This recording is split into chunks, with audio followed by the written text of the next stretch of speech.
Hello, I'm Martin Day, and with me is John McNally, and we're starting tonight for the first show, ayematters, live here in Westminster. And we're looking forward to hopefully an exciting set of shows every Monday night when Parliament is sitting, subject to votes and all the chaos that goes on down here. So tonight we thought we would just introduce ourselves and tell you a bit about the work we've been doing and some of the work we're doing in the back up at home in the constituency for the wider Yes movement. We're hoping we might have a few guests joining us, but we'll see where they are. They haven't appeared yet, but here we go. So I'm Martin Day. I am the SNP's health spokesperson at Westminster for my sins. And of course, we're all champing at the bit to get out of Westminster as fast as we can. And that means using it as a platform to promote our messages and convince people of independence. But the real work is done at home, it's done on the doorsteps, and it's done in the constituencies.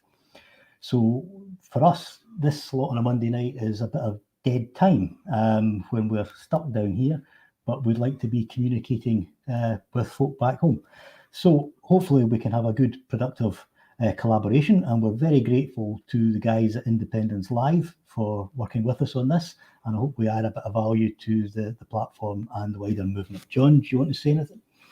Yeah, I'll just echo what you've said, Martin.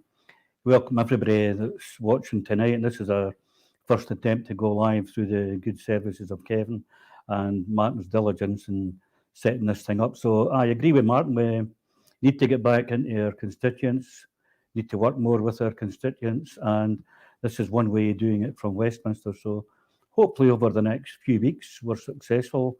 We're getting some more people to view in and get some good communications going with everybody locally. And of course, as Martin said, communicate with the Yes hubs that are already in existence and try to bridge the gap that we have between Westminster and our own local area. So I'm John McNally. I'm the MP for Falkirk and have been since 2015, which seems an awful long time ago. But we're still here and we're still fighting for the cause for independence. Yeah, thanks, John. I see we've got a few comments starting to come in. So just a wee reminder to everybody, if you've got a question for us, do start the comment with Q so we can see the question amongst all the other chatter. And that will help us, especially as we are pretty much doing this ourselves. So there's nobody behind the scenes pointing out the questions to us. So the easier you can make it for us to spot a question, the more likely it is that we'll actually get that into our hands and answer it. So I notice we've got a few well-kent faces already commenting on the different platforms. No questions as yet, unless I've missed one so far. I don't think I have. So shout out to the folk there. It's really good to see you. I notice we've got Andy Kennedy's made a wee comment.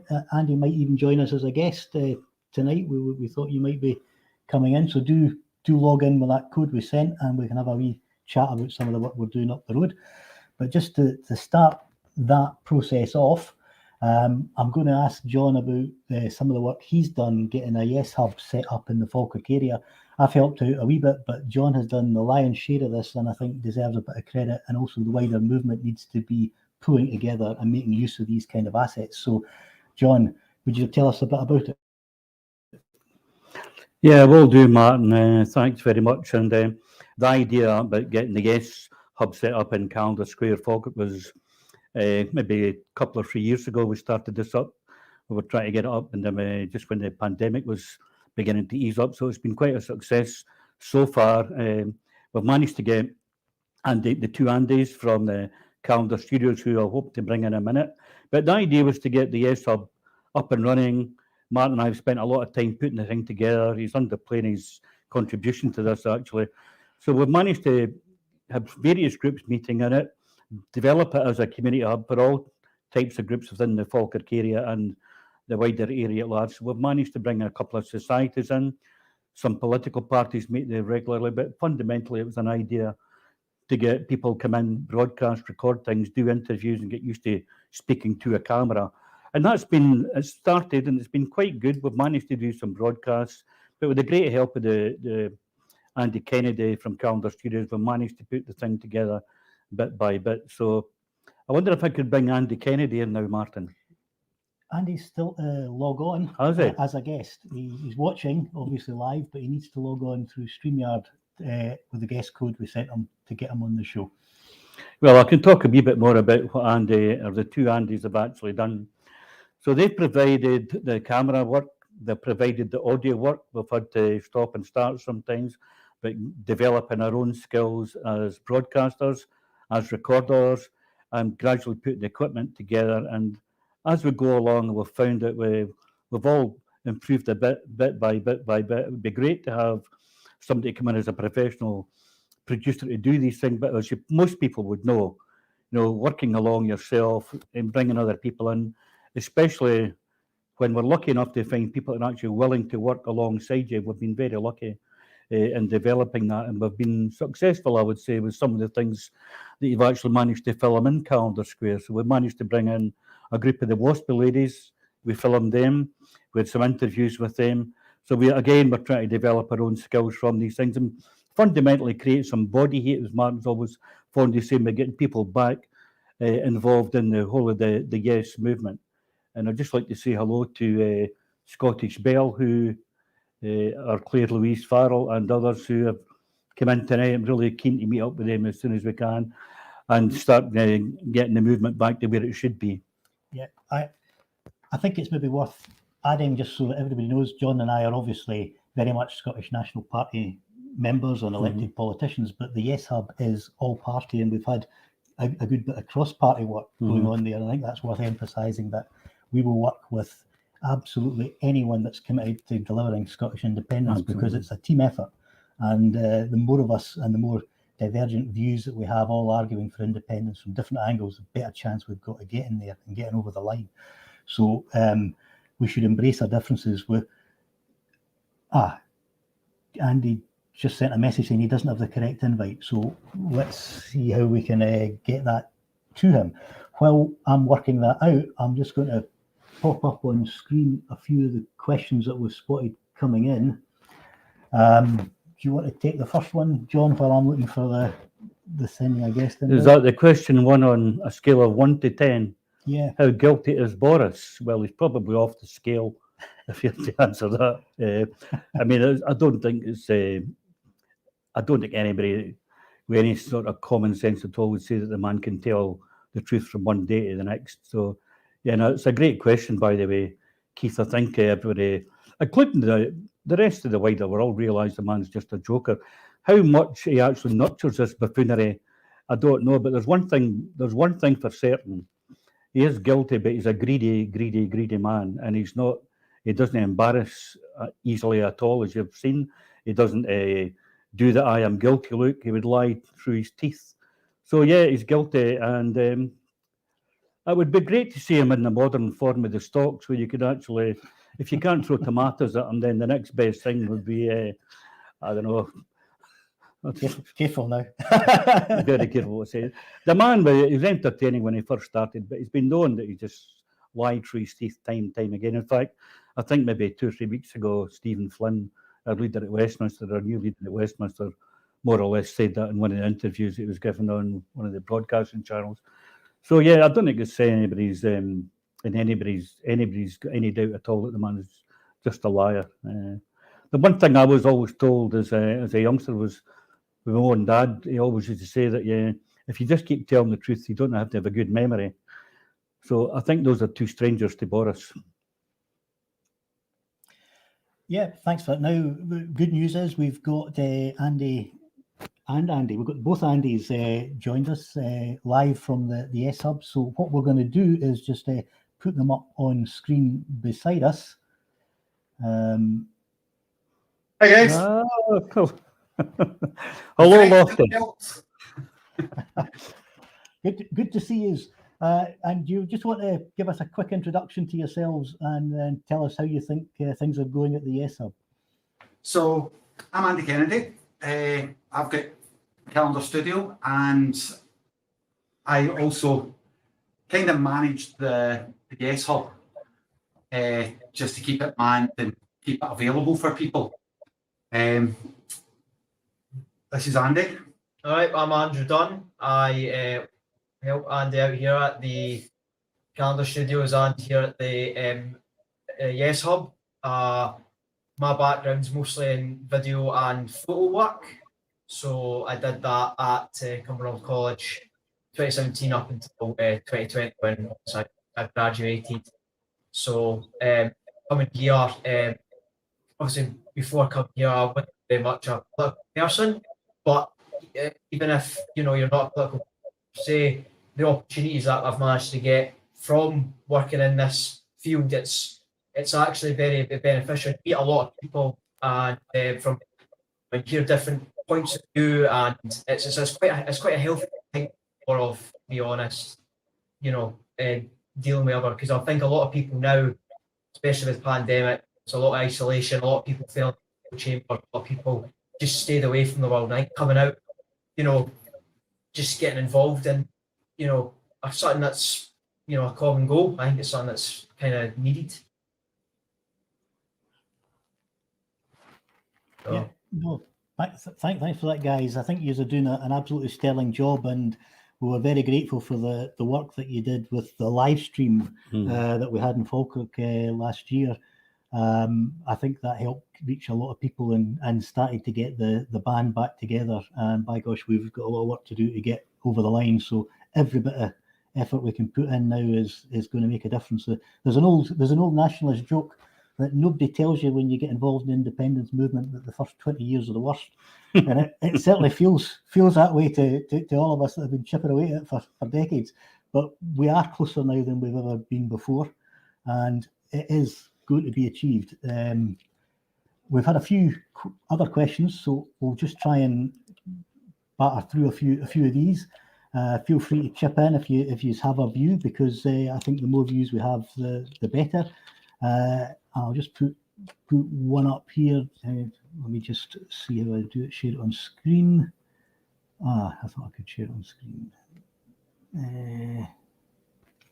Here we go. There we go. From Hashbury Stumble, asking us, should the Scottish Government challenge the Section 35 order to block the Gender Recognition Reform Act, which was supported across parties in Holyrood? And that is a very good question. It's a very key question, and it will be a very topical one going forward, I think. I think there's a strong argument that we should be fighting for Scottish democracy, and the Scottish Parliament's made a decision whether we think it's right or wrong, and therefore there's a strong grounds for challenging. We maybe have to think how we challenge and the timing of that, because I think there's a bit of me that says that, and this is a view from Westminster, I'm not in the Scottish Parliament, so I wasn't privy to the debates and the internal stuff that went on there, but members from right across the political spectrum in Scotland voted for that legislation. So we should be getting them on board to be challenging Westminster with us. And I think that is absolutely critical, so we move more people in our general direction. And whether we do that through debate first before we move to a formal legal challenge or not, that'll depend on what happens in the ensuing weeks and what the best course of getting a result is. There's no point just rushing into another court defeat, because the reality is anything that appears in the English Supreme Court is likely to favour the Westminster Parliament, not ours. And while getting that message back home that whatever our parliamentarians decide of all colours and persuasions will be just dismissed out of hand by Westminster is a useful point to make, we do also want to get a result for a very marginalised group of society that have had a lot of problems. So we've got to look after everybody and make sure we also get the political result. I hope that sort of answers the question. Do you want to add anything, John? I think you're absolutely right, Martin. But what it does illustrate is the fact that it's the old saying about power devolved is power retained, and Westminster still have the hold over us all the time. So it goes back again to it was supposed to be a democratic country in Scotland. We make a decision, as Martin has said, and whether you like that decision or you disagree with that decision, the fact that it's been voted through by the Parliament is the most crucial aspect of the whole thing. And I think this is a first-class illustration of where the Tory government of Westminster has decided just to step in and challenge our right to make these decisions, and it could be in any matter at all, and probably will be getting this Section 35 might be getting used to block anything in the future. So I would say that this is a test case for us. We have to tread very carefully, and just echo what Martin said, but bear in mind that the Tories at Westminster still hold the upper hand in what we can and cannot do.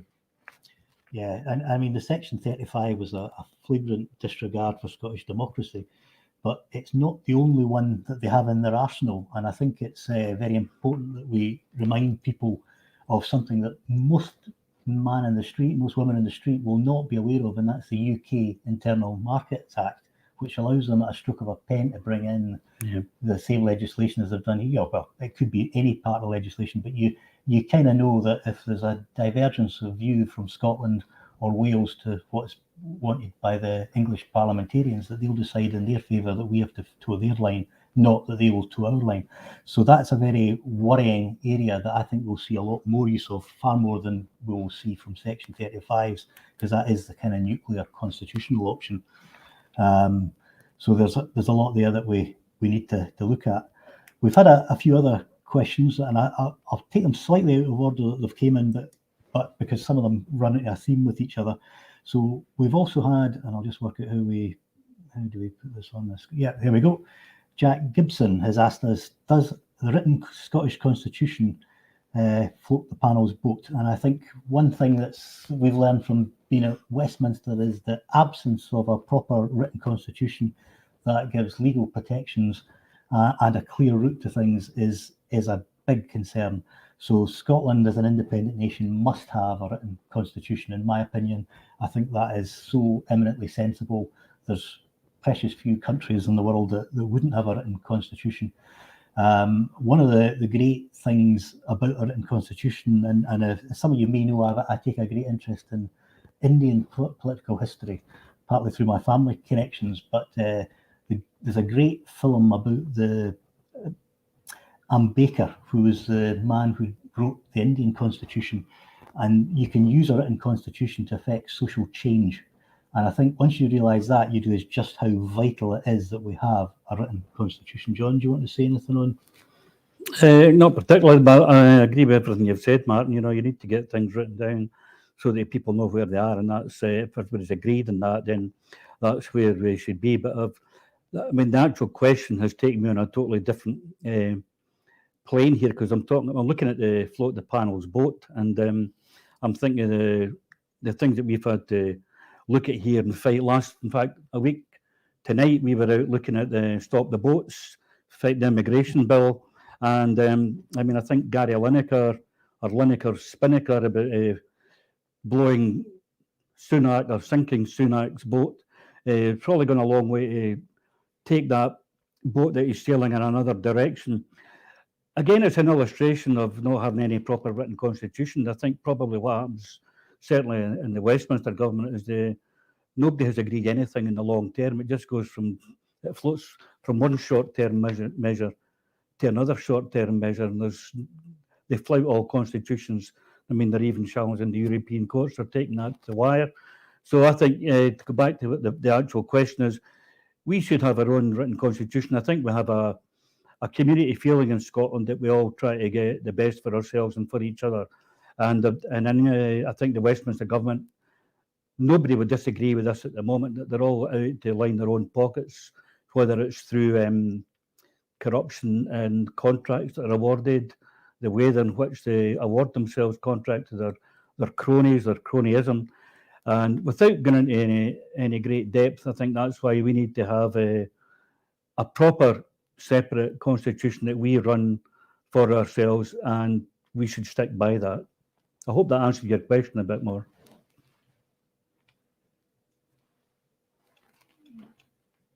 I like that.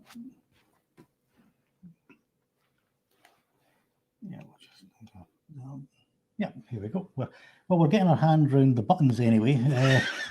We can get comments up on screen now. So Claire Louise Farrell said the Tories know that independence is inevitable, and that's why they are scared. And I think you're very much correct.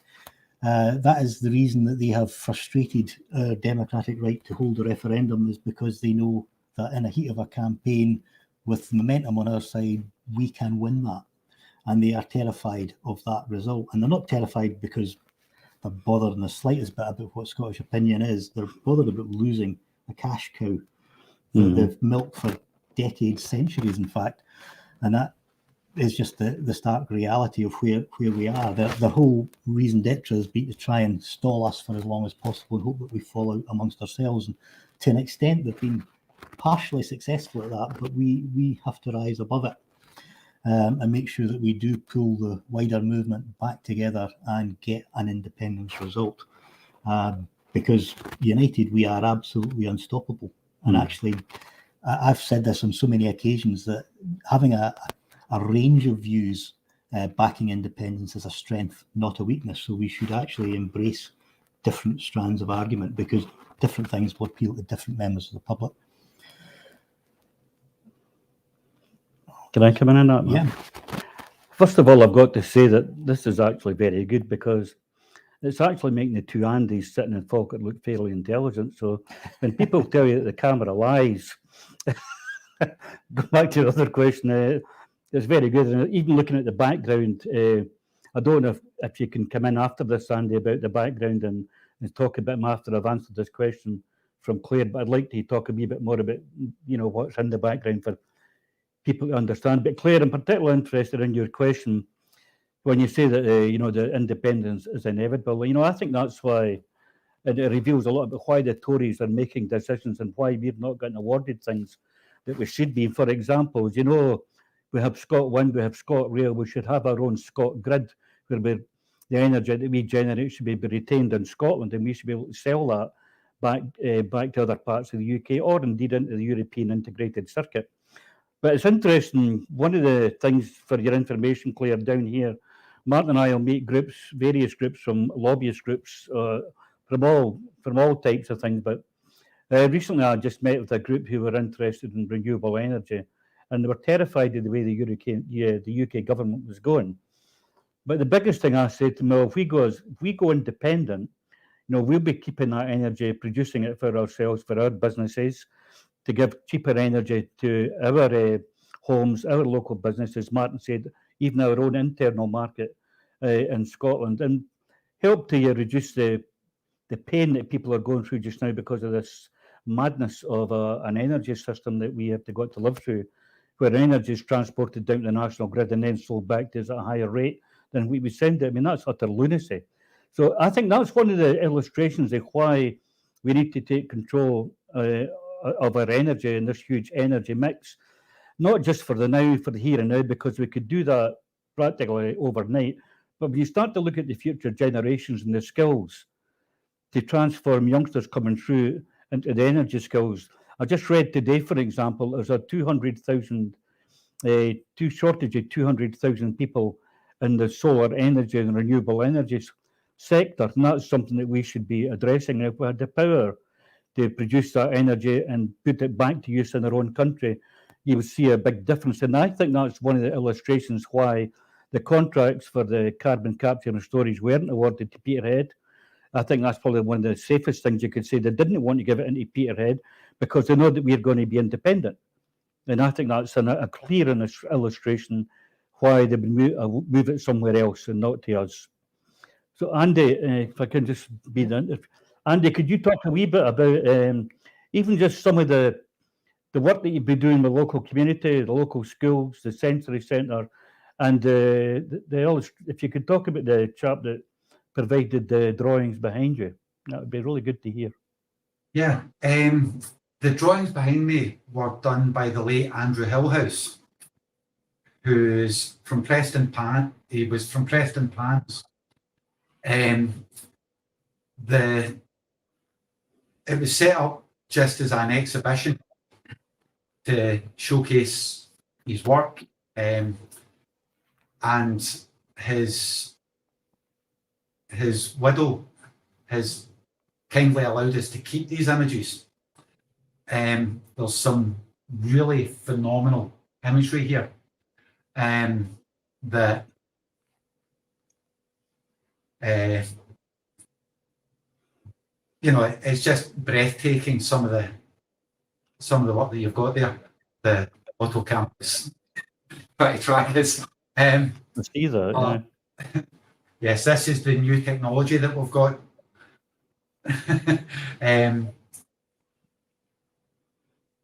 We've also been the exhibition was arranged through the John de Graham Society, and maybe in a future episode we'll try and get David in yeah. to discuss a bit more about what the Society of John de Graham do. I've been working a little bit with the Sensory Centre. They specialise in assisting children with sensory impairment, mainly hearing, which is something that's quite close to my heart. You probably can't see it on the camera, but I know you already know, Johnny, that I'm partially deaf. But I'm also a DJ, which, you know, is probably why our music tastes aren't quite aligned. Well, I like music. Yes, and my taste in music is maybe a little bit different. I like a lot more percussion in my music, so I can hear it.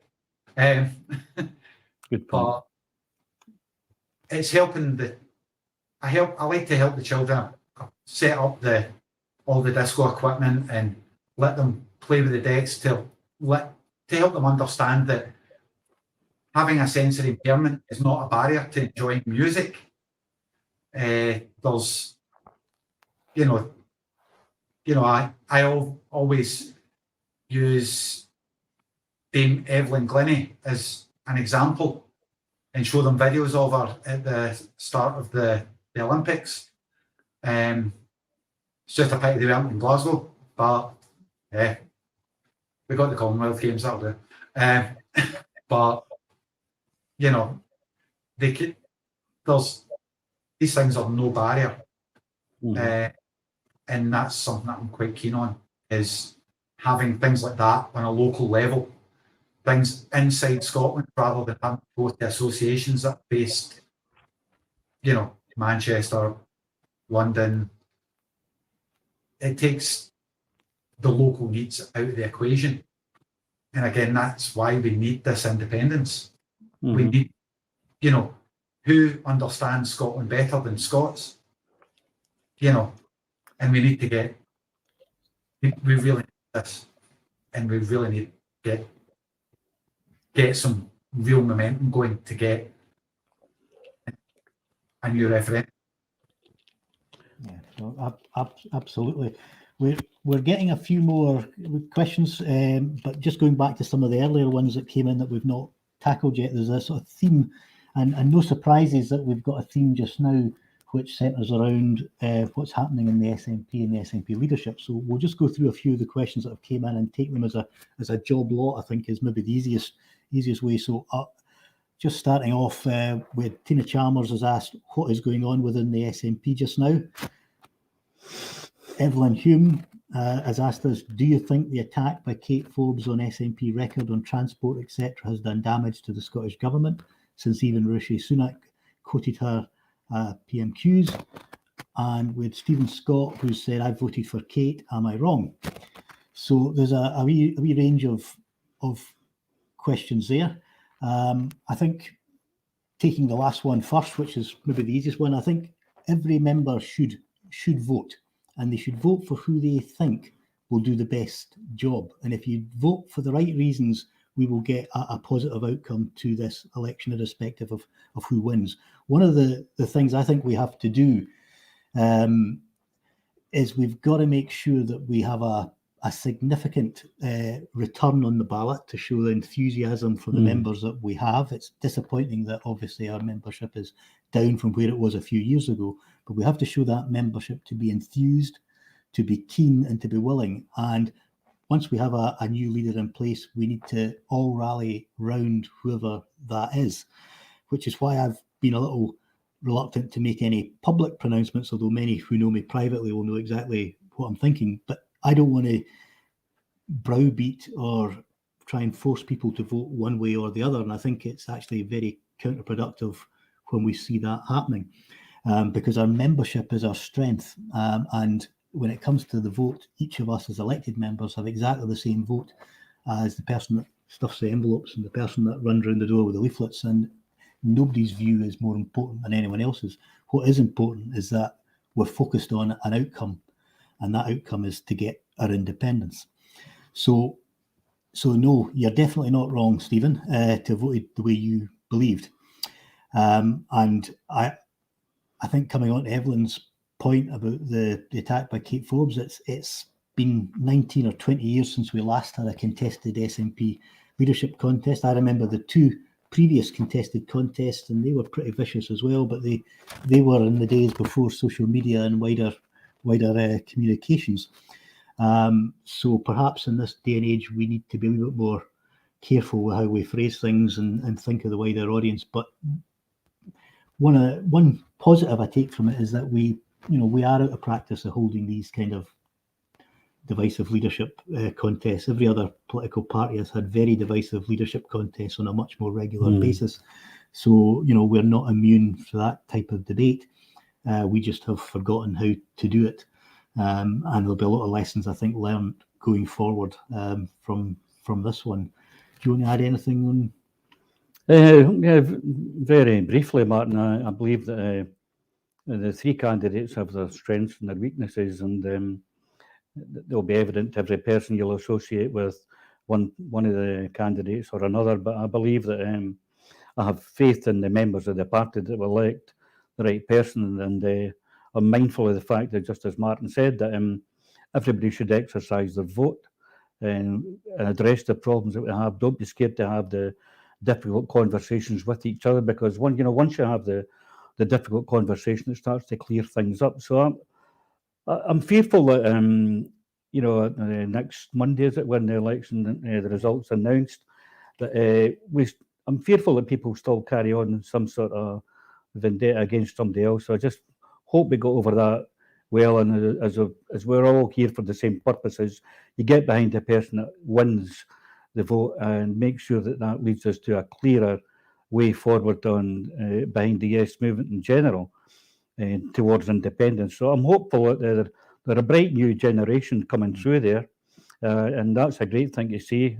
And I don't dislike any of them. I think they're all got their strengths and weaknesses, as I said, and it'll be up to us to make sure that we give them our full support.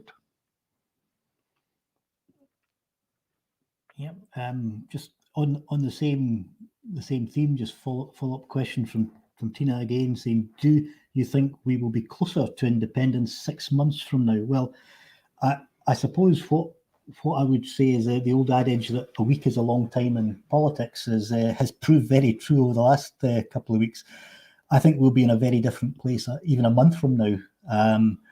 And one of the things we're seeing already, and certainly we're seeing initial signs of it locally, is that since the membership figures for the party have been formally released, and goodness knows why they weren't released before now, it has prompted people who had lapsed to start rejoining, which is a really encouraging sign. And we've gone through a period where the party's had some very strong leaders in the last couple of decades, and they are now passing on to the next generation, as John mentioned earlier there. So there's going to be change, and I think change and refresh is something that we should welcome and embrace. I've been actively involved with the SNP since the late 1980s. I knew people who had been involved for the several decades before that. And one of the hallmarks of the SNP was we were always innovative and engaging, and we did new things, and we embraced new ideas and new people. And coming from West Lothian, where Billy Wolfe, who'd been the party leader in a large period of its history as well, he was always one for encouraging younger members and activists. So there's lessons there that we need to go back to, and getting the next generation taking the lead. Old war horses like John and myself are there to help out, give our tuppence worth of advice and campaigning knowledge, but we need the energy and the momentum of fresh ideas and a refresh after the lengthy period of of stable and effective leadership, I have to say, is no bad thing, because we haven't got over the line yet. So we need to do some things a wee bit differently. I think that's a reasonable. Yeah, it's very reasonable. I think it's also worthwhile noting that, Nicola led the party for a very long time, probably through some of the roughest, most turbulent times that you could possibly have come through. And she stood up there day after day talking through the pandemic. I think she put her hand up if she'd made a mistake, and she was honest and truthful about that. I believe that probably, I would say she's probably is exhausted with the whole thing, and it's a tribute to her that she managed to keep going for this long. So it goes back to the same thing all the time. There's anybody in this business, as Martyn said, for the length of time, Martyn's been going on this trail a lot longer than I have. I never really got involved in this till I was in my 50s. So, and he's 20 years younger than me and been going at it longer, 20 years longer than me. So I have a lot to learn. But I think the fundamental truth is that, your reason and your desire come together in the campaign towards independence, and you have to learn to take the good with the bad. It's as simple as that. And as far as I'm concerned, we are getting closer towards independence. And again, I'll reiterate what I think, and a lot of other people, got about in my own local community. I had the benefit in a past life being a hairdresser, and I probably know hundreds of people, and it's quite easy for me to speak to people if people come up and speak to me. In fact, yesterday when my wife and I and my mother-in-law and my son and daughter and her husband went out for a meal, I was 25 minutes late and getting in to get the meal on Mother's Day, which didn't go down too well with them. But it's simply because people want to talk to you and their concerns about where the country is going. So you take that opportunity to be able to speak to people, and primarily need to listen to what they're telling you and absorb that. So I would just finish by saying that I think we're going in the right direction. I think people feel that, again, a couple of us speaking to yesterday, they've felt that we were maybe a wee bit in the doldrums for a long time. Maybe that's how it had to be to come out of this pandemic. People are regrouping. That people have had so many things to think about, keeping the cost of living at bay, try to keep their businesses going, keep their head above water, feed their families. And I think maybe now people are beginning to see, yeah, this is the way ahead for us. And I think, again, it seems to me that the party will regenerate itself now. We'll start to look at things and say, actually, we need to get a bit more involved again. I mean, we've had more prime ministers and chancellors at Exchequer and God knows what at Westminster. It's just become a total farce. At least in Scotland, we can do something about it. And whereas at Westminster, I know it's one of the other questions that come in. I can assure you, I'm no fear of anybody in Westminster. I think they're terrified of us. Yeah, that's a very good point. We see that pretty much every week we're here, and they're getting sort of the muscular unionism is coming out more strongly, which I think works well for us, because it has to help push more people in the right direction, our direction for independence. Once you start seeing the attitude that they have to Scotland and Scottish ideas and democracy in general, I mean, you don't need to be a rabid Scottish gnat like ourselves to realise that what they're doing with the industrial disputes and their strikes bill is just absolutely abhorrent. Everyone should have the right to withdraw their labour in an industrial dispute, should they so wish, and that should be protected and defended.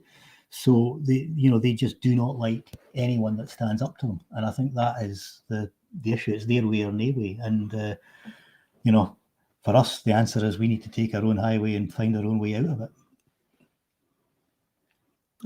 Can I just add that, again, with the two Andys and their skills that they have in the Calendar Studios in Falkirk, Martyn and I, particularly Martyn, driving this way forward along with Kevin, the producer of Indie Scotland. This is with all the best will in the world, we can't get round the whole of Falkirk and Linlithgow, get out to meet people. It's just an impossibility. And now that we have the technical ability to do these kind of things, isn't it just so important that we start learning how to do these things for ourselves? So young Andy there, or Lofty as he's known, so he's been painfully trying to show me how to work a camera, how to zoom in, how to zoom out, how to make things happen with a camera. And it must be scratching his head sometimes because it's not natural for me. But I have to say that it's becoming a bit more natural because you start to understand the lingo. You know, it's a new development for us, and it's probably something. It's probably our best weapon now is to get more people involved. And as I've said earlier on, there are people willing to work for you, and once you start getting them on board, and we can't do the campaigning that we did before, but this is one method, and this is one media way that we can actually do it. And I've just put in a wee advert for the two Andys there. If you're in the Falkirk area, you know, get into the Friends for Yes Hub, ask them if you want to learn about some social media training, you know, getting in front of a camera, just being able to record something for whatever you want to do. Just get in there and start to do it, and they will accommodate you. And it will be paid for. You won't have to find the money to do it yourself. It will be paid for by us. And I mean, if you get 35, 40 minutes with these guys, you'll learn an awful lot. And I'm not being cheeky to anybody that's already doing this, but I think it's an invaluable experience to be able to go and do your own thing. I just read something last week. I was at one of the local schools, and I think it was one of the girls from Bo'ness. She's now going to be a presenter on Blue Peter. Yeah. And it was, what she said was, for us going in front of a camera is nothing new because we're used to doing it. And I think that was a very poignant moment for me, because these people, this younger generation, are quite happy and they're quite content doing these things. For my generation, it's very difficult to get involved in that type of thing. But for them, it's natural. So what I'm trying to say here is, I think we all need to make use of the talents that they have to develop our skills and get them involved and keep them involved as much as you can. Because, as you know, once you've got somebody involved, you need to keep them in here as tight as you can, and they will help drive you on as well. And they might laugh at us, but I'm quite happy to be laughed at if we're all going in the same direction, especially Southern California. And we've got a question. What street is the Falkirk Friends for Yes Hub on? I've got let the Andys. Yep. So we're inside Calendar Square Shopping Centre. So that's just on the High Street, down near the old bus station. Well, while we're on the subject of different things we could be talking about, because we've got a whole host of questions, one of the things we would like to hear is what type of subjects would you like us to do dedicated shows on, because we do have the unique ability to get guests down here that we might not otherwise get. So let us know. Feel free to fire in your comments here, or even after the show. We will monitor what's came up on the pages, and hopefully we can get some interesting colleagues along, and indeed third parties and other organisations that we have dealings with, because I think there's a lot of issues that centre around the powers that are not yet devolved, that we could really get some interesting conversations going. Yeah, that's right. I was thinking about asking Jacob Rees-Mogg along for one of the events, but I think he's still in the 18th century yet, so this might be a wee bit beyond him. But yeah, we've got great colleagues that are particularly interested, and our leader at Westminster is very keen to come along when he gets the time as well. And as Martin has already said, we've already spoken to third parties that live in England that are watching what we are doing. You know, we have the constituency that has no boundaries. So, for example, last week again, I was speaking to a guy called James Hunt, who is involved in the gyre thing that's going on. So his boss is going to be doing a live broadcast. I think it's in the 6th of September from the middle of the Atlantic Ocean, gathering all the plastic up. He's very keen to know what's going on in Scotland. He's happy to come along and answer questions on the plastic, the marine, the problems that are happening in the marine world, all the plastic, the fishing nets. The whole climate is a huge issue for us, you know, and I believe that we're getting held back a wee bit by Westminster and where we want to go regarding net zero and driving us forward about our ambition. And as we haven't got full control over what we do yet, we've got great ambitions, but until we have the levers to make and deliver all of that climate change thing, even the education within our schools, getting, as I said earlier, about the money that we could generate, the funding we could generate from our energy industry, we could be having teachers going and talking about climate change and develop all of that, and it becomes second nature to the children in our schools when they start to hear about how they can help to deliver a better, more sustainable and ethical future. And I'm absolutely sure that, again, just going back to the amount of the schools that I've attended, even the college, they're all very mindful of the fact that we need to change the behavioural change that needs to be set in place to make sure that the future of the planet is in good hands. Because at the moment, we're facing another something today. I think they're talking, I'm not very sure if the International Climate Change Committee we're actually going to meet our targets. So I just come back to the same thing all the time about you want to change the world, you get busy in your own little corner. And if Scotland are independent, can start to deliver that, well, we're leaders in so many things. Sorry, Martin, did I talk too long there? That's fine. I saw a comment on that come up. I'm just trying to see if I can find it. Yeah, I'll just put it up on screen there. But the IPCC. Can't see it. Oh, yeah. Yeah. So yeah, that's just the point I think you were making. Yeah, exactly. Yeah. We're now at the stage of this. We keep saying, even in that question, we need to move. If we don't get this right, we're just going to be at a tipping point where we say we should have done. And I'm very fearful of that. And the Environmental Audit Committee that I sit on, you hear this evidence time and time again. And people praise the work in Scotland, the work that the Scottish Government is doing without the volunteer the praise that we're doing, that they're achieving. But we're just not getting where we would like to go because I think we're still being held back here at Westminster. No, very, very, very much, John. So we've got about 10 minutes or so to go. We've got a reasonable number of questions we haven't got around to yet. So I think we're not going to have any shortage of things to talk about, even when we don't have external guest speakers in to give us presentations. So I think that's an encouraging sign. I'll do one of the quick, easy ones first because it's definitely one we can, I think, answer. Do you think the Conservatives will cut and run next May? I think that is the most likely date for them to cut and run for the election. It's not necessarily the only date that they might go on. Technically speaking, they don't need to call an election until the end of the year. So autumn is another possibility next year. And we can't even rule out them if they see an uptick in the polls or call it an empire bounce from the coronation, that they might try and cut and run later this year. So, we need to be ready. We need to get our arguments and our ducks in a row so that we are ready to make a credible case for independence at any moment in time. And that's one of the big jobs that we've got to do is refresh a lot of our case. There was another question in here. In fact, I'll just put it up just now. Charles Smith had asked, how comfortable do you and your colleagues feel about answering economic questions on a central bank and currency? And he's quite correct. I remember Alex Salmon did get caught out a bit by Alistair Darling on the TV. I remember those debates from the time.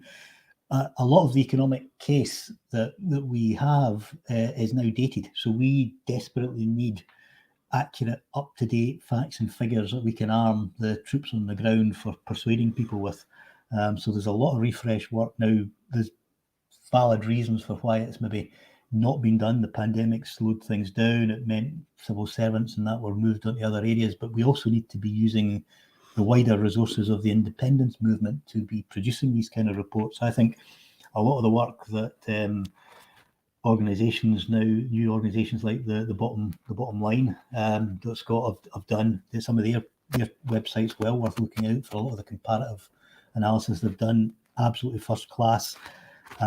We have a wealth of talent across the wider Yes movement starting to pull things together. We just need to get a lot more focused on bringing that to the fore. And all of us need to be armed with how we can answer the questions that people are going to throw at us, and we know it will be about the economy. And there's a lot of positives we've got. The reality is, when you look at similar sized countries to Scotland, they're all outperforming the UK in terms of growth and in terms of standards of living and in terms of pensions. And I mean, almost every indicator you look at, other small European countries do far better than the UK. Why anyone would want to stay shackled to it is beyond me, but we need to be able to condense that into simple messages that we can relay on the doorstep, which is absolutely first class. Our friends at Independence Live pointed out that Business for Scotland do a lot of good work on economics, and they do. If you don't already subscribe to their newsletters, you really should. First class stuff.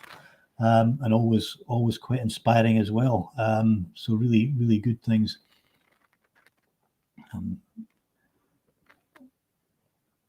So just going through, what have we got? Oh gosh, comments are coming in thick and fast. So we are, just for your information, in case you wonder why we're gazing down so quickly, we need to perhaps adjust our camera angles, because our screens with the text are below us and our cameras are higher up, but we're broadcasting to 8 different social media channels, and there's comments coming in on all of them. Thankfully, Kevin and his team have managed to pull the software together where we get all the comments in one place, but it does mean that they're coming in thick and fast and sometimes going a bit quicker than we're getting through to answer. So just while you're doing that, Martin, I would go back to the Friends for Yes Hub. I know that the Andes have invested a significant amount of money in technology, and although I haven't actually seen the camera that we're seeing them on at the moment, I believe it's I don't even know I can't even remember what you call it. Is it a multi-stream TV? Okay, so it's we just got the Viewsonic whiteboard. Basically, it's a conferencing screen with a Polycom camera, which automatically tracks what I'm doing, which is why you've probably noticed when we're not saying much, the camera's randomly changing direction, zooming out, zooming in. I'll head over here and it will probably follow me, and it should see me over here. Yeah. Wow. It just follows where you're going, and it'll come back to where I am, and it'll zoom back in on me again any second now, and then it's going to be wrong. There we go. Right.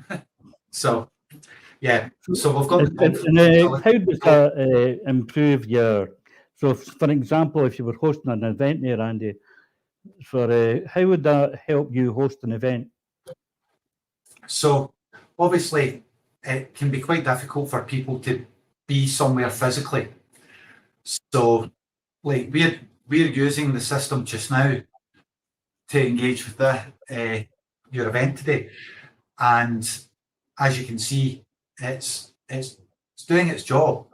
And me and Andy are sitting in Falkirk just now, and we can see you on a 65-inch screen in high definition.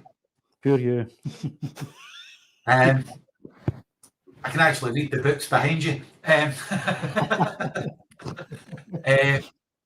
as you can see, the cameras. It's doing a pretty good job of showing the images from Andy Hillhouse. Yeah. But say if any group wanted to have a meeting and have a guest speaker who would maybe struggle to physically be at the meeting, they can have that two-way dialogue with the whole room. So it opens up a world of engagement possibilities. As opposed to Zoom. Well, it can use Zoom, Teams, WhatsApp, StreamYard, Facebook. It can use just about any of the platforms. So it'll take you. The reason I'm asking that, Andy, is because we've got a question from Lorraine Hay.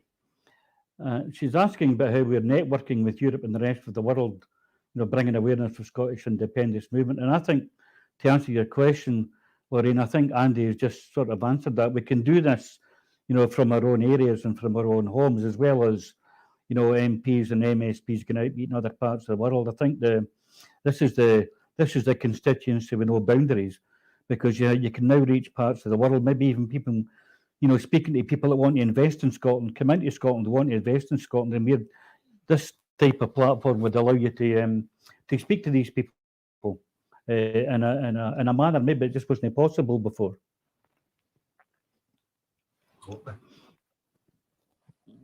Thanks, Andy. Yep. Well, we're pretty much coming towards the end of myself back in camera. We're pretty much coming towards the end of the first show. We've got about 5 minutes left to go. We've still got a stack of questions, which I think, while we won't get around them all tonight, we will certainly use some of the comments to feed into finding guests and subjects for future shows. Next week, we haven't yet arranged a guest, but we'll see who we can get. Obviously, the big news next Monday will be the announcement of the new SNP leader. Mm-hmm. I think even if we don't find a guest, there'll be enough to comment on what direction it looks like the party is going in, and the initial comments Good that point. will be made after the announcement from the winning candidate and the reaction from the wider public. So I think we could have a good show just on that, but we'll hopefully add a guest to add in a bit of thought-provoking discussion on that and other matters as well. After that, we have a couple of weeks of Easter recess, so we won't be in Westminster. So we'll be back again mid-April. I'm trying to think of the Monday in April. It might be the 18th of April or thereabouts. That might not even be a Monday, but roughly around then.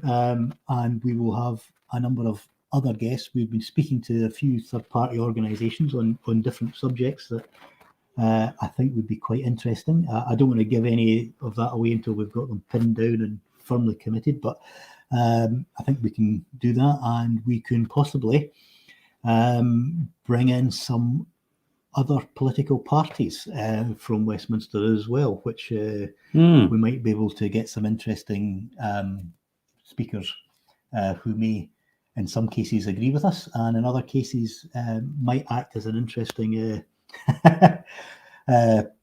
person to speak to bounce ideas and counter ideas off, which might make for an interesting internal debate for the show. So do let us know who you'd like to hear from, and we will do our best to try and get colleagues. Now hang on. Yep. So I think the plan is, subject to parliamentary business, is to do this 8 till 9 every Monday night when we're in London and the House is sitting. Some Mondays we get let off for good behaviour, but chances are at least one of us will be here, and the other will be able to join online if they're lucky enough to be back up the road in the land of sanity doing stuff in the constituency. So we'll be doing it as often as we possibly can. Just a few quick comments. Independence Live has said yes to have a march and rally for independence on April.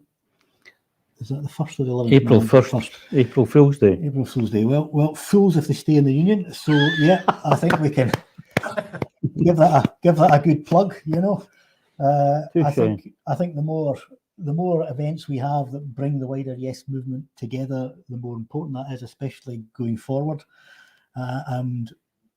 So I'm guessing that must be a Saturday, but I'm trying to. I think it is. Think of the dates.